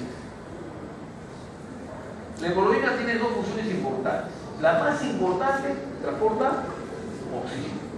Y la otra que es muy importante, que nunca debemos olvidar, que es un sistema buffer. Es un sistema buffer. Ustedes han hecho ya la renal, ¿no? Ahí sí responden rápido. sistema BAF, ¿ok? Es un sistema BAF, o sea que se comporta, ya van a hablar de qué cosa es un sistema BAF en fisiología renal. Ojo, la hemoglobina se comporta como un sistema BAF, pero su función más importante es transportar oxígeno. Y ese oxígeno tiene que ir desde el alveolo hasta la célula, porque hemos dicho al principio cuál era la función respiratoria, el objetivo de la función respiratoria: oxigenación celular. Por consiguiente, yo tengo que dar el oxígeno a la célula para que se produzca recién la oxigeno y termine la fisiología respiratoria. Por lo que el transporte de oxígeno es una parte importante en la fisiología respiratoria. ¿Y quién es el que transporta oxígeno? La hemoglobina. ¿Y de dónde viene la hemoglobina? De toda la función hematopoyética correspondiente. Correcto, muy bien, esa es la hemoglobina. Entonces, pero existe otro término acá que es importante, que lo deben, porque ustedes de todas maneras han hecho sangre, eso sí, ¿no? Deben haber hecho la curva, la famosa curva de... ¿Cómo se llama la curva? ¿Cómo se llama la curva que han estudiado en fisiología hematopoyética y en el glóbulo rojo? La curva de... Ah, su madre, la curva de disociación de la hemoglobina. ¿No han hecho la curva? ¿Seguro? ¿No han hecho el desplazamiento de la curva a la derecha y a la izquierda? ¿No han hecho su fisiología hematopoyética? ¿Ah? ¿Sí, pero qué? No, pero les ha dicho, seguro que hay desplazamiento de la curva de la derecha y a la izquierda. Bueno, chicos, les vuelvo a repetir lo que les dije al principio, ¿eh? No todo les van a decir. Tienen que aprender a leer, porque esa parte la pueden tocar tranquilamente en el ensayo y van aprendiendo. ¿De acuerdo? Ojo, recuerdo. Bueno, en hematología les han hablado de las tres series, ¿no? El glóbulo rojo, el glóbulo blanco y las plaquetas. Y el sistema de coagulación, que es el complemento y toda la cosa. Eso les han hecho en fisiología hematológica. Les han hecho médula, les han hecho la médula y les han hecho las tres series. Cada una de tres series, ahí hay una historia atrás enorme. Por consiguiente, ustedes ya tienen que leer, porque en lo que es la serie roja es el glóbulo rojo y una de las funciones más importantes es el transporte, y ahí está la curva de disociación de la hemoglobina. Cuando hagan todo lo que es glóbulos blancos, están todos linfocitos, plasmos, todas las células del sistema de defensa inmunitario. Y ahí van a hablar de inmunoglobulina, todas las cosas, y tienen que leerlo, sobre todo lo que están haciendo en laboratorio. Y por el otro área, de lo que es la plaqueta, ni hablar, porque ellos son sistema de población y el complemento y todo ello. Por favor. Así que depende de ustedes que lean, no crean que y si uno no le pregunta, ni se enteraron que existe. No puede ser. ¿Ok? Bien, entonces existe un término que se llama saturación. Entonces la hemoglobina se tiene que ligar con ¿cuántas moléculas de oxígeno? ¿Con cuántas moléculas de oxígeno se liga al grupo M? No duden. 4. No duden. Ese es ABC. O sea, no pueden ser profesionales si no saben eso. Y ya pasaron la oportunidad.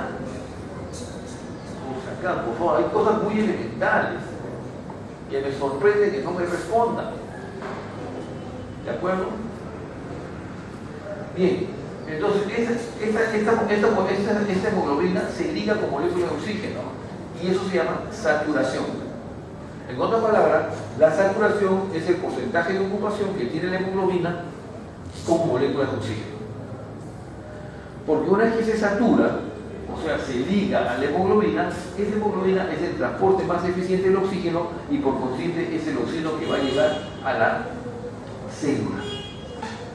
Por ejemplo, si ponemos un ómnibus acá en la puerta que tiene 100 asientos, y ese ómnibus va a llevar alumnos de tecnología a la plaza de armas. Y resulta que cuanto más alumnos de tecnología yo lleve a la plaza de armas, mejor tecnólogos vamos a hacer. Pero ¿qué ocurre? Si ese ómnibus se va solamente con 50 personas, o sea, 50 asientos ocupados y 50 asientos vacíos, y se va el ómnibus, y llegan menos menos alumnos a la plaza de armas. ¿A qué porcentaje se fue saturado? Al 50%. Así es. Entonces, la saturación no viene a ser otra cosa más que el porcentaje de ocupación que tiene la hemoglobina con la molécula de oxígeno. Si yo tengo 10 moléculas de oxígeno y a las 10 las voy a saturar al 100%, voy a llevar más moléculas de oxígeno que tengan las 10, pero que solamente saturo 50%. ¿Está claro? O viceversa. Yo puedo tener ya no 10 moléculas de oxígeno, sino tengo 2 moléculas de hemoglobina. Y a las 2 moléculas de hemoglobina las saturo al 100%. La cantidad de oxígeno que voy a llevar es menor. Yo normalmente, ¿cuántos gramos de hemoglobina tengo? ¿Cuánto es el valor de hemoglobina normal? Ahora, si no me digan que eso no me han enseñado, ahí sí ya nos vamos al Sheraton y del último piso lo vamos a volar. A ver, ¿cuántos gramos de hemoglobina es lo normal?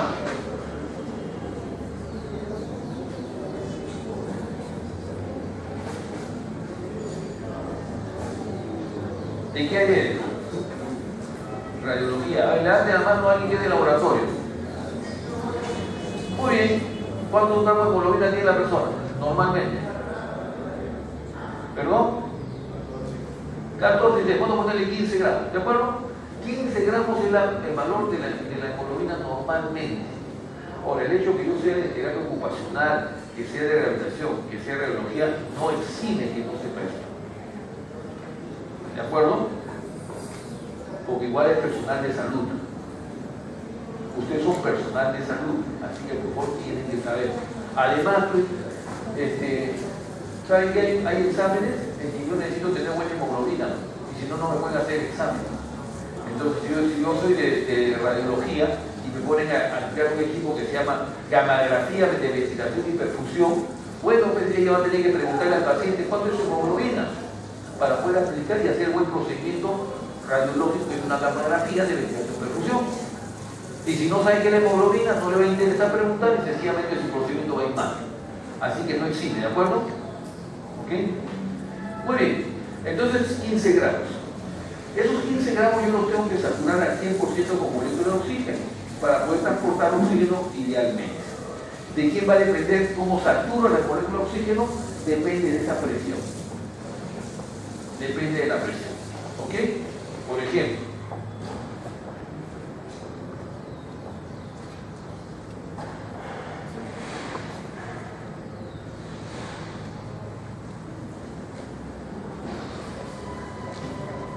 ahí está. Miren. Esta es la curvación de la hemoglobina. ¿De acuerdo? Y probablemente se les han dicho. O no creo que se les hayan dicho. Lo que pasa es que le ponen la diapositiva y como no leen, no tengan el puesto. Esta es la presión de oxígeno. Presión de oxígeno en milímetros de mercurio. Tensión de oxígeno, presión de oxígeno. Esto. O sea, 20, 40, 60, 80, 100 milímetros de mercurio. ¿Cuánto hemos dicho que es la presión arterial normalmente? Su compañero al fondo dijo entre 100 y 80 milímetros de mercurio. Correcto, acá es los 100. Y con esta presión de 100, ¿a cuánto saturo la hemoglobina? Porque acá está hemoglobina saturada con molécula de oxígeno, porcentaje. Saturo, dice un poquito por debajo de 100, 98, 99%. Eso ya vamos a explicar que se llama el chat fisiológico o el cortocircuito fisiológico. Ya vamos a explicar más adelante. Pero lo cierto es que, miren, cuando cae la presión a 80 y a 60, saturo menos hemoglobina.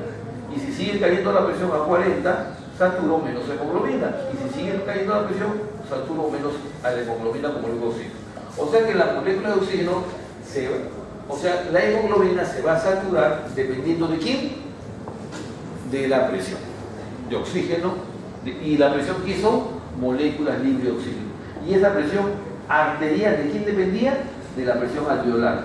¿Y la presión alveolar de quién? De la presión inspirada. ¿Y la presión inspirada de quién?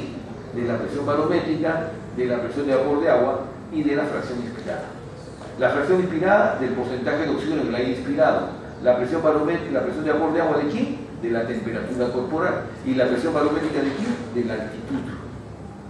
Estas tres variables están influenciando en la presión inspirada. Y la presión inspirada influye en la presión alveolar. Y la presión alveolar influye en la presión arterial. Y la presión arterial influye en la saturación de la hemoglobina con la molécula de oxígeno, que es el transporte más eficiente de oxígeno. Y que de ella van a depender cuántas moléculas de oxígeno ingresan a la célula a hacer el metabolismo celular, que es lo que es el objetivo final de la fisiología respiratoria. ¿Está claro? Solamente para que entiendan esto. Después vamos a seguir hablando más allá.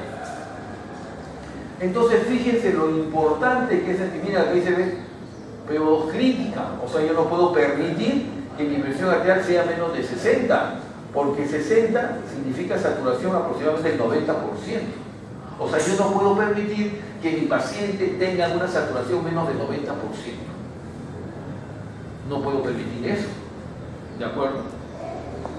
No puedo permitirlo. Porque la saturación es un procedimiento muy sencillo. Es tan sencillo, ¿no?, que uno lo puede tomar en cualquier momento. ¿Ok? Y lo puedo hacer en este momento, si se me ocurre. Y efectivamente saco mi oxímetro de pulso y me pongo acá en el dedo, ¿no?, y me mido mi saturación. Aquellos que van a hacer tecnología tienen que conocer el aparatito, ¿no? Total, por algo van a ser tecnólogos, ¿no? Y resulta que dice acá mi saturación, ¿cuánto está? 98%. O sea que estoy ahí, debajito de 100%. O sea que yo debo tener una presión de ¿cuánto? De 100 milímetros de mercurio. Porque para tomar la presión de 100 milímetros de mercurio, ¿qué tuve que tomar? Una muestra de qué sangre, ¿venosa o arterial? Arterial. Y ustedes están acostumbrados, van a estar los que hacen laboratorio, están acostumbrados a pulsar la arteria, los que hacen radiología van a tener que tomar muestras venosas, poner su tasa de contraste, por si acaso, van a tener accesos a las venas. ¿Y a la arteria? ¿Es frecuente pulsar una arteria? ¿Qué arterias tengo de acceso? Mi arteria radial, derecha e izquierda, mi arteria humeral, su anatomía, pues, ¿no? Derecha e izquierda, mi arteria crural o inguinal o femoral, como quieran llamarle, derecha e izquierda. ¿Van a pulsar la arteria poplítea? No creo, muy difícil. Mi arteria pedia, muy difícil. Mi arteria temporal, nadie me va a pulsar la arteria carotidia. Para eso estudian anatomía, pues no estudian por gusto.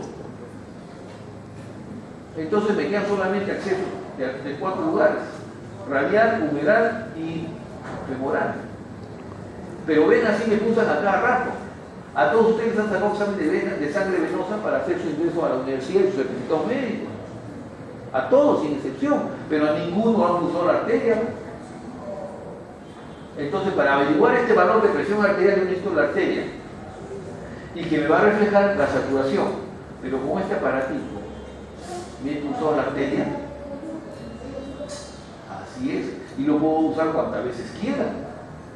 Si lo ponemos a su compañero, ojalá que esté vivo nomás para que sature normal, ¿no? Y debe estar, me imagino, si no, no va a estar acá sentado con nosotros. ¿Cuánto satura? 98%.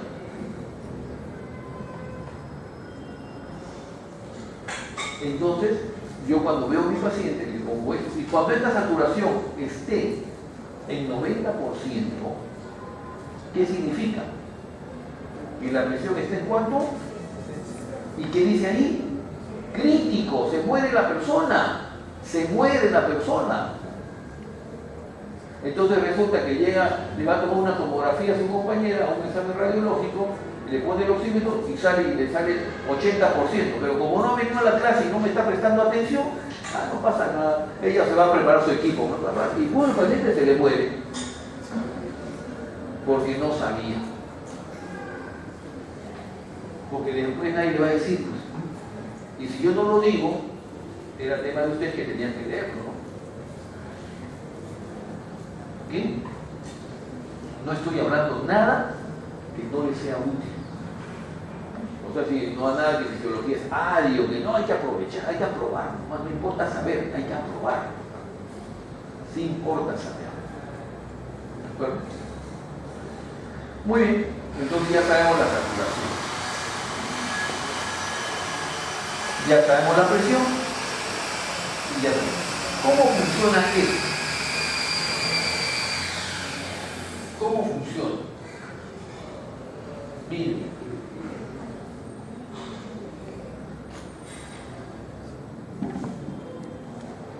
Esto funciona de la siguiente manera. No presten atención a las diapositivas ahorita porque no viene al caso. Presten atención a mí. Esto funciona de la siguiente manera.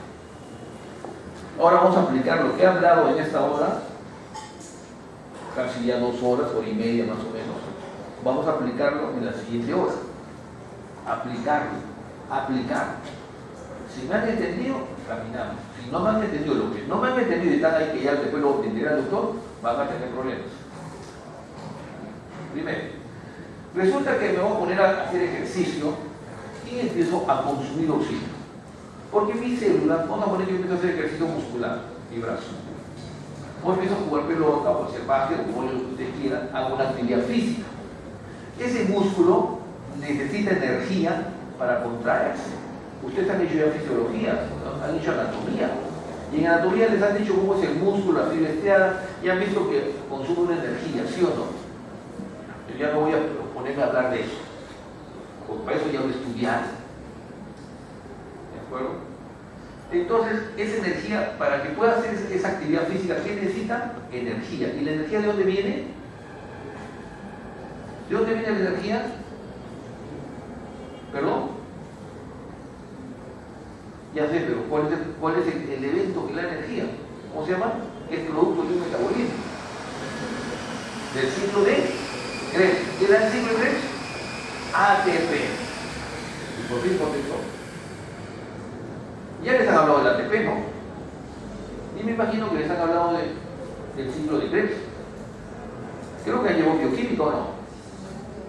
Pues si no han llevado igual, no deben haber leído, ¿de acuerdo? Porque han llevado biología celular, ¿sí o no? Y ahí les han hablado del ciclo de Krebs, ¿sí o no? Así es. Y si les han dicho una palabra del ciclo Krebs, y ustedes no sabían qué era el ciclo Krebs, yo les recomiendo que vayan y lean el ciclo de Krebs. Porque ahora se va a utilizar. Entonces en ese ciclo de Krebs, donde ingresa el ácido pilúrico, ingresa la glucosa, y empieza toda una serie de eventos bioquímicos, donde uno de esos eventos es la fosforización oxidativa. ¿Recuerdan? Ya, ese evento que se utilizaba una molécula oxidada que era la fosforización oxidativa es el producto de la fisiología respiratoria. O sea, todo lo que estoy hablando y lo que voy a hablar estas 2 semanas de fisiología respiratoria solamente es para la fosforización oxidativa. Sí, te veo riéndote, ¿no? ¿De acuerdo? Si hay un chiste, nos utiliza a todos. Ya, la próxima vez te retiras. Okay, muy bien. Por si acaso, el que no me quiere escuchar tiene las puertas abiertas para retirarse y no voy a molestar ni preguntarle su nombre. Lo pueden hacer, de repente está medio salón. ¿Te vas a retirar? Ah, ya, muy bien. ¿Ok? Es libre. Entonces, obviamente, un paso se llama la fosforización oxidativa. Para un paso bioquímico de este famoso ciclo de Krebs, se necesita la molécula de oxígeno. Y esa molécula de oxígeno, ¿quién la lleva hasta allá? La fisiología respiratoria. O sea, todo lo que estamos trabajando solamente con un paso bioquímico en una célula. ¿Y cómo es el organismo, no? ¿Ok? Y de ese producto es el ATP. En un metabolismo aeróbico, ¿cuántos ATP producimos? 36 ATPs. Y esa ATP es la energía para que la célula trabaje, para que la célula muscular se contraiga, para que el hepatocito metabolice, para que el enterocito absorba nutrientes, para que todas las células de una u otra manera hagan su función. Entonces, yo necesito saber eso. Como producto de desecho de ese ciclo de Krebs, ¿quién es? ¿Quién es el producto de desecho? CO2. ¿Qué es lo que eliminamos? Y en las plantas, ¿qué toman? El CO2 para producir oxígeno. ¿Eso qué se llama? Fotosíntesis. Su biología del cuarto y media. ¿De acuerdo? Y ese es el ciclo de la vida.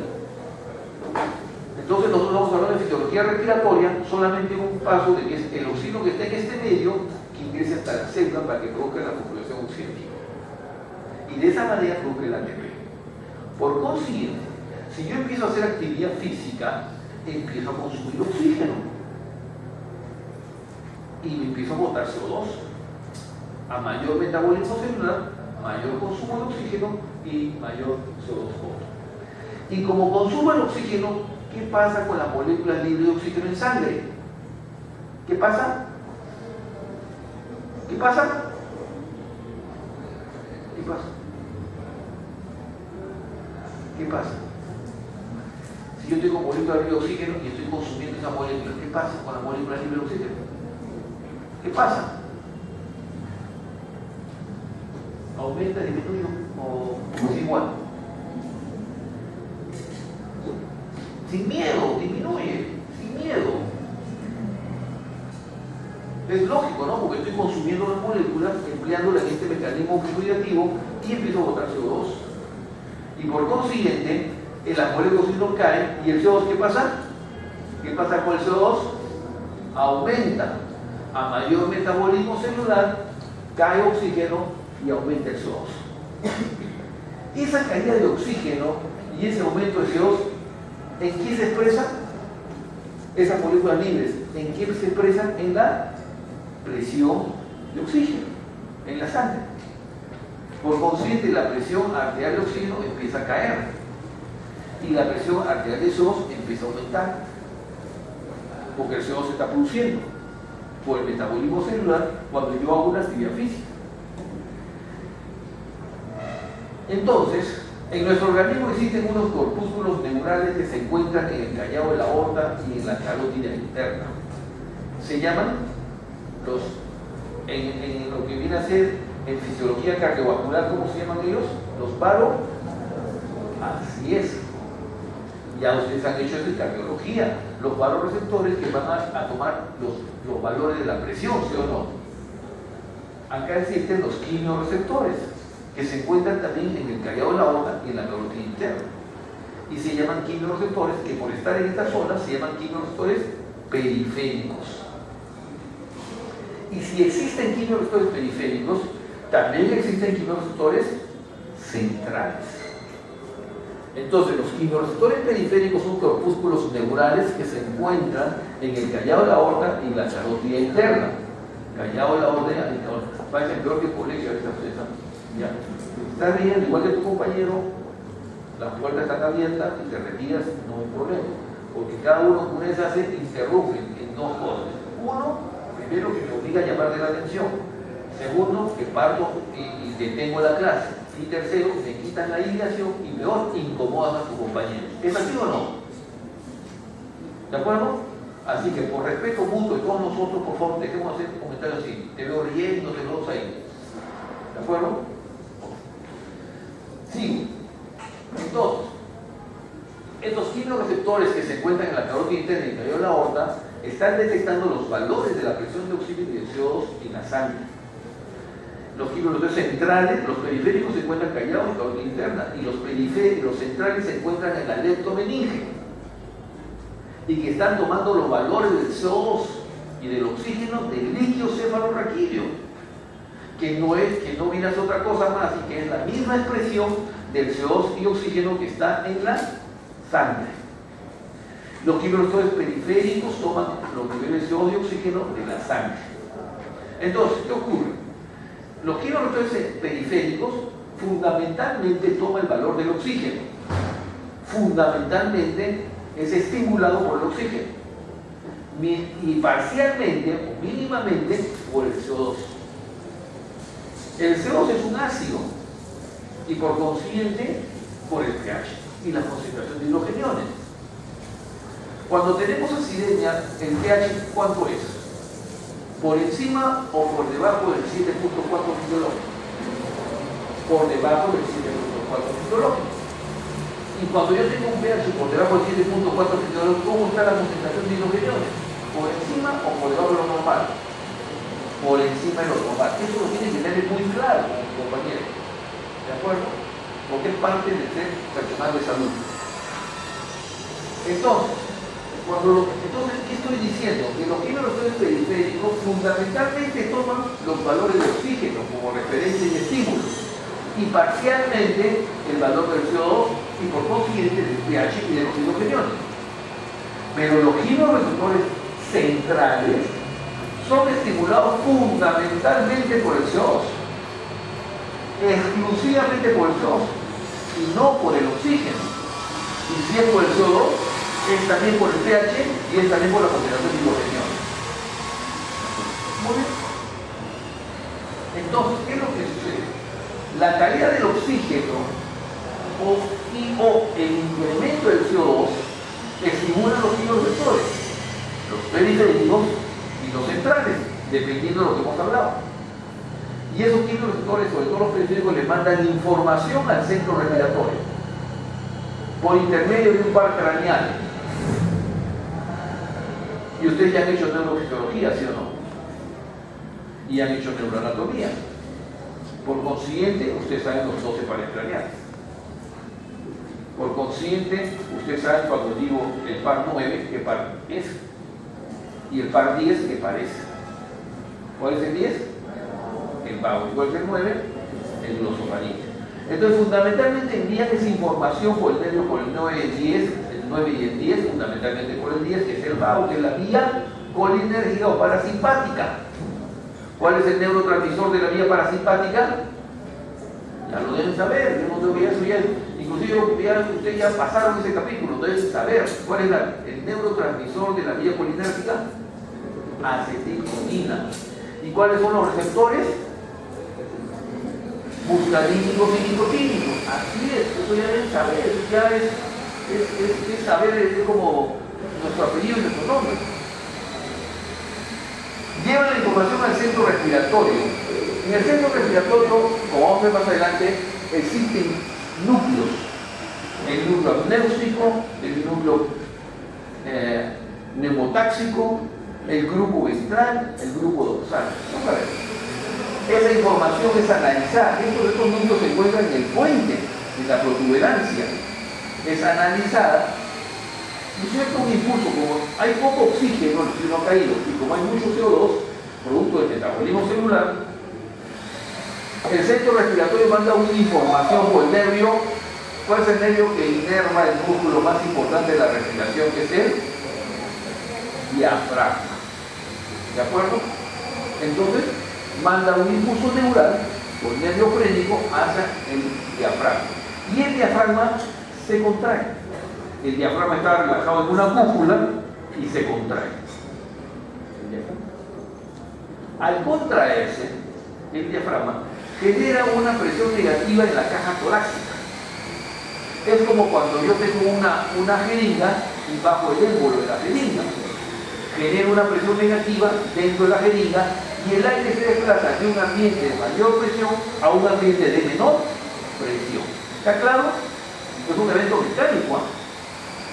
Entonces baja el diafragma, la vía era permeable, y al bajar el diafragma se genera presión negativa en la caja torácica y el aire ingresa.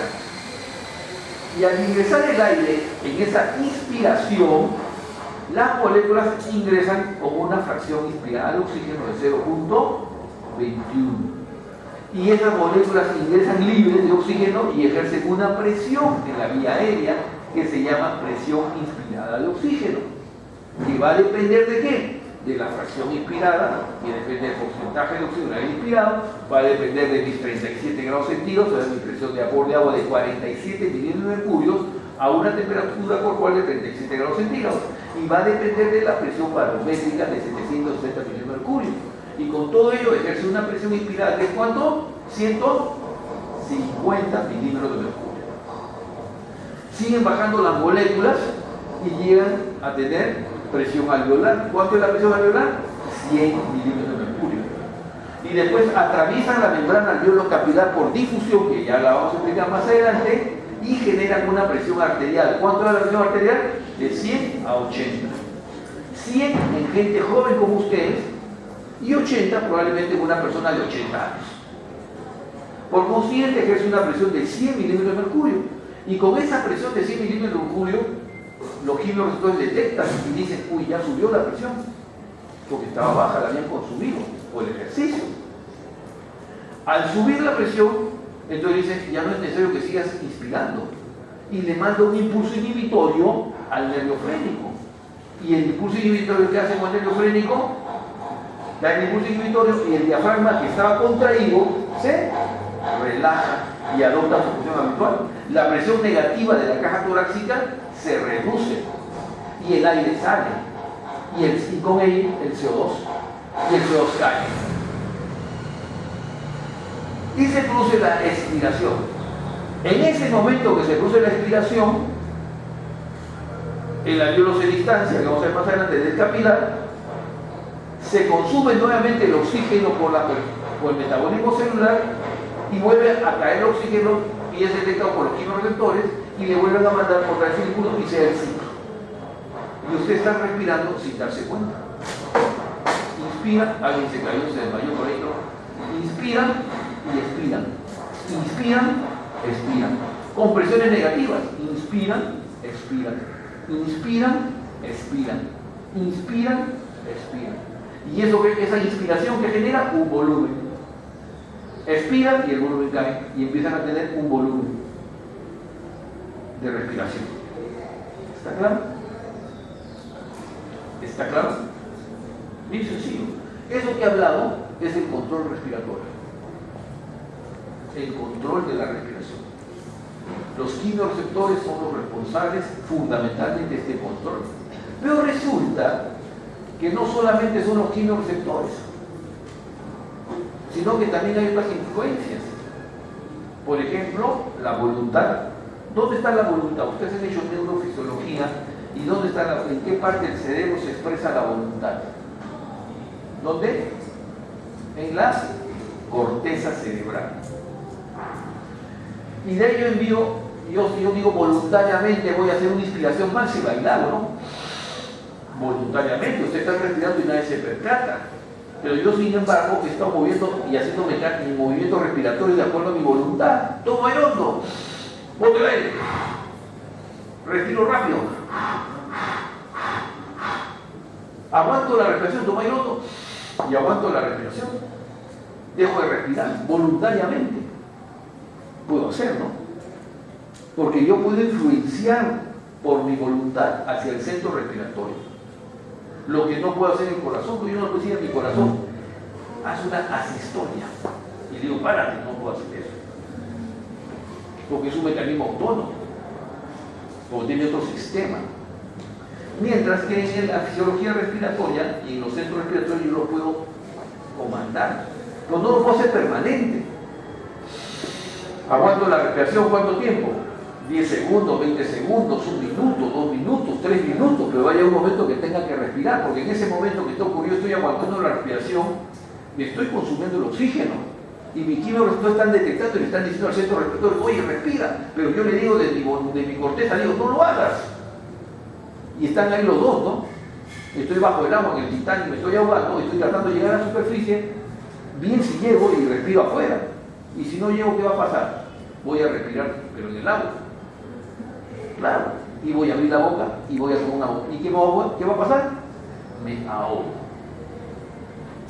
El impulso neural de los quimioreceptores es mucho más intenso que el de la voluntad. Hice el ciclo. Entonces, eso es lo que está ocurriendo, básicamente. Entonces, cuando vemos acá en esta diapositiva, que es muy sencilla, está diciendo esto. Acá está el centro respiratorio, acá está el nervio vago, acá están los quimioreceptores, fundamentalmente, periféricos y aórticos. Viene, suelta un impulso neural, ¿por quién? Por el nervio frénico, hace un músculo más importante que es el diafragma. Y se produce la contracción, cambian las presiones y obviamente cambian los valores del oxígeno y el CO2. Y esa molécula, esa presión de oxígeno y CO2, ¿qué cosa eran? Expresión de moléculas libres. Y hemos hablado como 2 horas casi para explicar de dónde vienen esas moléculas libres. Y vienen de acá del medio ambiente, ingresando con una presión correspondiente. Estos centros respiratorios se encuentran en la protuberancia, ¿sí? Que lo vamos a ver más adelante. Y la actividad física, la actividad neural es muy intensa en la inspiración, porque la inspiración es un evento activo consume energía.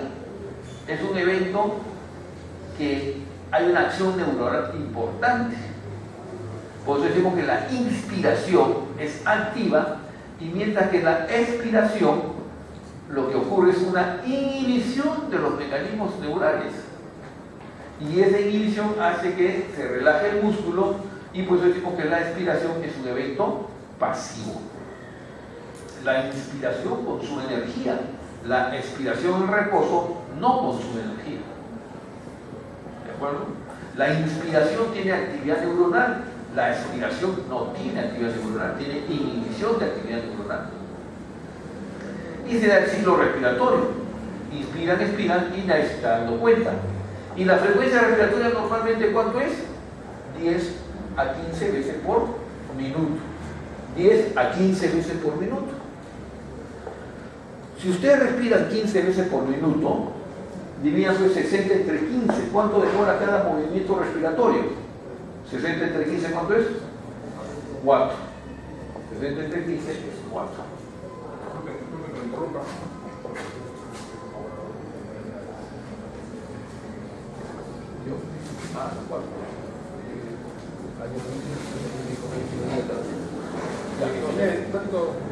Solamente por hoy día. Gracias. Solamente por hoy día se van a desplazar a Bioquímica 1 para terminar la clase porque los dos tienen hasta las 6. Solamente por hoy día. A partir de la próxima semana, sí, de 2 a 6 en Bioquímica 1. Ya está solucionado el tema. Así que solamente por hoy día, mil disculpas y pasen a Bioquímica 1. ¿Sí? Gracias.